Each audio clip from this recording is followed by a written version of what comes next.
2025 बड़ी बड़ी घटनाओं का साल कहा जा सकता है। मई 2025 में गुरु ने राशि परिवर्तन किया और वृष राशि को छोड़ करके मिथुन राशि में प्रवेश कर लिया।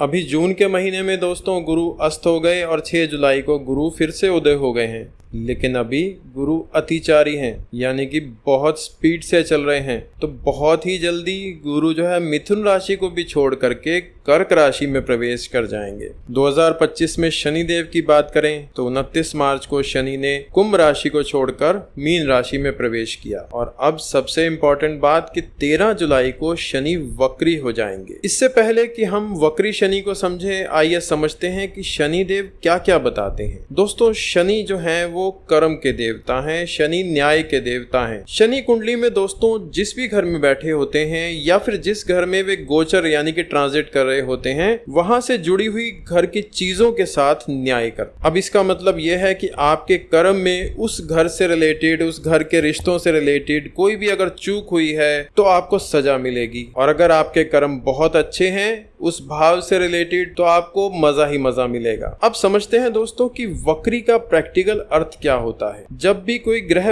वक्री होता है तो उस ग्रह का जो क्षेत्र है, जैसे वो ग्रह किन किन चीजों को बताता है, या वो ग्रह आपकी कुंडली में किस किस घर का मालिक है, या आपकी कुंडली में जिस जिस घर में बैठा हुआ है, उन सब बातों से रिलेटेड जो पेंडिंग कर्मा है वो आपके सामने आते हैं। और वो पेंडिंग कर्मा किसी न किसी कारण से रिजल्ट्स में देरी का कारण भी बनते हैं। और दोस्तों इस देरी को लोग अक्सर नेगेटिव सेंस में देख लेते हैं, जैसे कि काम में देरी हो रही है, रिजल्ट्स में देरी हो रही है, आपने कुछ करना चाहा वो हो नहीं रहा है। लेकिन दोस्तों अगर आप ध्यान से सोच के देखें तो इस देरी का एक और भी मतलब है। इस लेट होने का एक खास मतलब भी है कि उस काम से, जिस काम में आपकी देरी हो रही है, उस काम से जुड़ी हुई कमियों को दूर करने का मौका भी मिलेगा आपको और समय भी मिलेगा। अगर आप इस तरह से देखें तो ये देरी, शनि का यह वक्री होना आपको बहुत पॉजिटिव सेंस भी दिखा सकता है। वापिस आते हैं दोस्तों मुद्दे पर कि शनि वक्री होंगे 13 जुलाई को। आज हम दोस्तों इस वीडियो में बात करेंगे कि कर्क राशि वाले जातकों के लिए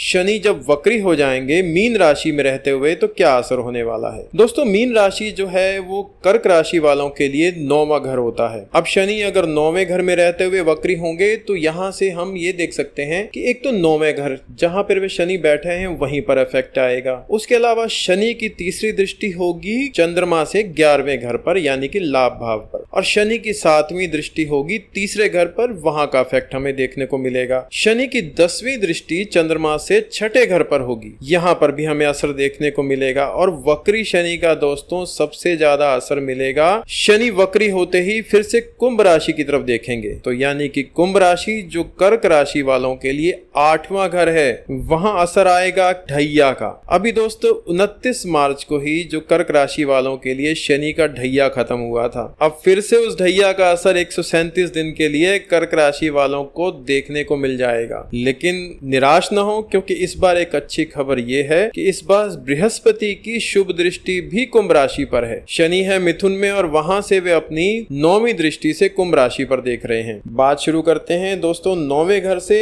जहां पर कि शनि बैठे हुए वक्री हुए हैं। दोस्तों 9वां घर जो है वो पिता का है, भाग्य का है, पोस्ट ग्रेजुएशन का है और पढ़ाई के लिए अपने घर से बहुत दूर जाना, जैसे कि विदेश यात्रा में जाना। इसे हम आजकल की टर्मिनोलॉजी में कहें तो स्टडी वीजा के रूप में भी रिप्रेजेंट कर सकते हैं। अब शनि यहाँ पर बैठे हुए जब वक्री होंगे तो इसका रिलेटेड रिजल्ट ये बनेगा कि कुछ भी रिजल्ट्स, जैसे कि आप स्टडी वीजा के वेट कर रहे हैं, कहीं आपने एडमिशन लेना है, हायर स्टडीज के लिए जाना है, तो इन सब चीज़ों में देरी हो सकती है। एडमिशन ही लेट हो जाए ऐसा भी हो सकता है, कुछ डॉक्यूमेंटेशन में कमी हो जाए ऐसा हो सकता है, कुछ ना होते हुए भी हो सकता है वीजा ही लेट आएगा, या हो सकता है कि कुछ मनी क्रंच आ जाए, या हो सकता है कि आपका ही मन डामाडोल हो जाए कि मैं एडमिशन यहाँ ले रहा हूँ क्या सही है या नहीं है। इसके अलावा 9वां घर दोस्तों पिता का स्थान भी है, तो आपके फादर की लाइफ में भी कुछ चैलेंजेस आ सकते हैं जिन पर आपको बहुत ध्यान देने की भी जरूरत है। शनि की दोस्तों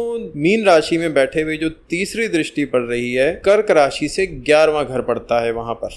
11वां घर दोस्तों प्रॉफिट का है, लाभ का घर है। अब दोस्तों आजकल सारी भागदौड़ किस चीज के लिए चल रही है? इसी के लिए तो चल रही है ना। तो शनि की दृष्टि, वक्री दृष्टि कहूंगा, रिपीट कर रहा हूं, शनि की वक्री दृष्टि जब लाभ स्थान पर पड़ेगी तो सब कुछ अगर सही भी चल रहा होगा तो भी एंड रिजल्ट्स दोस्तों लेट हो जाएंगे। जब आपके साथ ऐसा होने लग जाए तो थोड़ा सा बैठिए, सोचिए और विचार कीजिए कि कहाँ कमी है और मुझे किस कमी को सुधारने की जरूरत है जिसकी वजह से ये सारी चीजें लेट हो रही हैं। मीन राशि से जो वक्री शनि की 7वीं दृष्टि है वो पड़ रही है चंद्रमा से तीसरे घर पर। कर्क राशि वालों के लिए तीसरे घर पर दृष्टि पड़ रही है और ये तीसरा घर दोस्तों है कम्युनिकेशन का, छोटे भाई बहन का, आपके पराक्रम का, आपकी कोशिश का। तो दोस्तों अपनी कम्युनिकेशन स्किल्स पर आपको बहुत वर्क करना चाहिए। सच्चाई तो यह है कि आपको इसी के लिए टाइम मिला है और आपको टाइम मिला है कि आप अपने छोटे भाई बहन के साथ अगर रिश्तों में कोई कमी है तो उन्हें सुधारिए और अगर कोई कमी नहीं है तो कमी आने भी मत दीजिए। दोस्तों शनि की जो 10वीं दृष्टि है वो कर्क राशि से छठे घर पर पड़ रही है। छठा घर दोस्तों है रोग, ऋण और शत्रु का। अब आप इसे नेगेटिव दृष्टि से भी देख सकते हैं और पॉजिटिव दृष्टि से भी। नेगेटिव दृष्टि ये है कि कर्ज लेना पड़ सकता है या पुराने कर्ज का बोझ अचानक बढ़ जाएगा। कुछ खर्चे ऐसे आ जाएंगे कि आप अपना कर्ज, अपनी EMI टाइम से नहीं चुका पाएंगे। लेकिन दोस्तों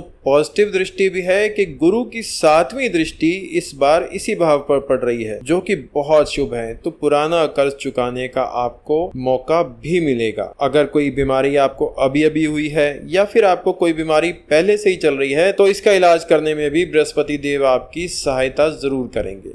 दोस्तों ये तो हमने बात की आज कर्क राशि वालों के लिए शनि के वक्री होने का क्या इफेक्ट होने वाला है। अगर वीडियो आपको पसंद आई हो तो आप सबसे रिक्वेस्ट इसे एक लाइक का बटन दबा करके हमें प्रोत्साहन जरूर दे दीजिएगा। और अगर आपको चैनल्स पे और वीडियोस पसंद आते हैं और आने वाली वीडियोस के लिए आप बहुत जल्दी टाइम से नोटिफिकेशन चाहते हैं तो हमें हमारे चैनल को सब्सक्राइब करके एक बेल बटन भी दबा दीजिएगा। आप किस राशि के बारे में शनि के वक्री होने का इफेक्ट जानना चाहते हैं या आप किसी भी और टॉपिक पर कुछ वीडियो बनवाना चाहते हैं या कुछ जानना चाहते हैं तो आप हमें कमेंट बॉक्स में जरूर लिख सकते हैं। जय श्री कृष्णा।